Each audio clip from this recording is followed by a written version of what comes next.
I couldn't help but think that about being a teenager when I read these readings. Were any of you ever a teenager? Some of you maybe are becoming a teenager. It might sound like I'm picking on teenagers today. I'm not picking on you. So teenagers, hang in there with me. We love you. Just listen to your parents. But I was thinking about growing up and the relationship that we as children have with our parents and how we develop. It's very fascinating. Little children, their first 6 years, for them, you as parents, you are like God to them. You are God to your children. They just hang on every word that comes from your mouth. They literally hold on tight to you. You are their security, their protection, their life. I know that because as I'm meeting some of you, I'll go to say hi to your children, and they'll be like, and they'll hide behind your leg and scream, save me. You're their protector. That's a good thing. There's nothing wrong with that. And they're just soaking in everything that you say and do. You're teaching them. Have you had this experience, parents, where your children will repeat something that you said and you're like, oh my gosh, where did they learn that? They learned it from me, right? They're listening to everything you say and they're watching everything you do. And that's how it should be. That's how our relationship with God should be. But then things begin to change. They begin to move towards those teenage years. Again, no offense, teenagers, but it just is. They move towards those teenage years and things begin to change, don't they, parents? They begin to have a greater understanding of other families and other kids and other ways of doing things. And they begin to look at you as mom and dad, no longer as God, but they see that you make mistakes and you say things that aren't fair. And they pick up on that little, whatever it is that might not be fair, or that little mistake, and they'll focus in on that little mistake and want to reject you as parents completely because of it. Because of one little thing, they'll want to reject you completely. Let me give you an example, like from my life. I'm a little teenager, or maybe a little younger than that. Mom, can I stay the night at so-and-so's house? Please, please, please, please, please, please, please, please, please. It's a school night. I don't care. You have a test tomorrow. Please, I really want to. No, you can't stay the night at their house. You never give me anything I want. You hate me. That's it. I'm running away from home. Right? That's a little bit exaggerated, but there's this tendency to we see one little thing that we don't like, that impedes us, and almost instantly we want to reject everything. That little child that once turned to the parents for absolute security now sees the parent as a threat to freedom and security and wants to push away. That's the people of Israel 101. That's what they do over and over throughout history, and it's what we can do sometimes. Just listen today to this gospel reading. Jesus has attracted thousands of people to him because of his teaching and his miracles. They're hanging on everything he says. And then as he begins to take them deeper and teach them about the Eucharist, it's a teaching that's hard for them, and it's going to move them out of their comfort zone. It says this, opening line, the Jews murmured about Jesus because of what he said. They begin to murmur. By the way, in gospel talk, in Bible talk, when the word murmur comes up, nothing ever good happens. Murmuring never leads to something good. It doesn't. Now, honest conversation, Jesus will say if you have an issue with your brother, go talk to that brother or sister, work it out. That's positive. But this sort of like behind closed doors, murmur, grumble, it doesn't really lead to something. It just sort of helps us vent. But they're murmuring against Jesus because he says, I'm the bread of life. And then see if you can hear the teenager mentality in the people. They say this, is this not Jesus, the son of Joseph? Isn't he not the carpenter's son? Don't we know his mother, siblings? And they want to reject him. And thousands of them by the end of this chapter will walk away from Jesus. Many of them will just wholesale abandon him because of one teaching.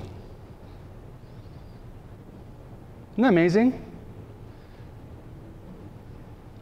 And so they're going to look at Jesus and go, you're just that kid from down the street, therefore, I'm out of here. Okay. What about us? The church is our mother. We call it Holy Mother Church.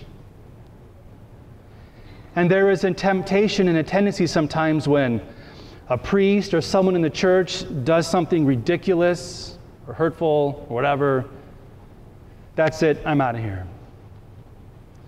Or there's a teaching of the church that I struggle with that seemingly impedes my freedom, I'm out of here. Isn't it? See, now that I'm an adult, I can look back upon my parents and I see, my gosh, they had a lot of wisdom. They had a lot of experience that I, as a 12-year-old, just didn't get. Now, my parents are not perfect, and they know that. You aren't perfect, but Jesus is. But now that I look back, I'm like, oh my gosh, when my parents were telling me I couldn't spend the night at my friend's house, they were able to see a broader picture of life that I wasn't able to see because I was looking at that experience like this. I want to go to my friend's house, and that's my experience. And my parents didn't have those blinders on. Now I've had an opportunity to grow in that wisdom and knowledge and experience, so I understand that now.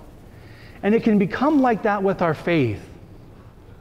There can be a teaching of the church. Now, what I mean by a teaching of the church is not just something that some priest says or you read in the news, but what's actually in the catechism, the actual doctrines of the church.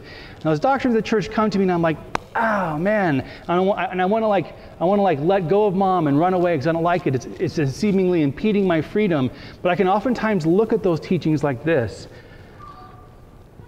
The church has 2,000 years of wisdom and experience and understanding and study behind this. And some of us might not have that. I'm approaching this teaching of Christ like this, saying, I can't get it. It doesn't fit my worldview. I can't have it, so therefore it's all gone. I want to invite you to not do that. And if there's a particular teaching of the church that you find difficult, it would be my honor to sit down with you and walk through it. I've had the privilege to study these things. And some of it takes a lot of study to understand because it's deep. And it's about the most important and principled things in life, in the universe. It's a big deal. So if I can help you with that, it would be my honor. Rather than just, I'm walking away. Because that's not helpful. That's not helpful. And if there are things that we as churchmen have done that have really turned you off and been painful, just like a parent can sometimes do something that really upsets the child, I'm very sorry.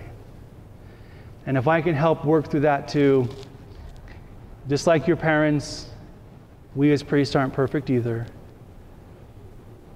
And we can do things that seem to not be the way it should be.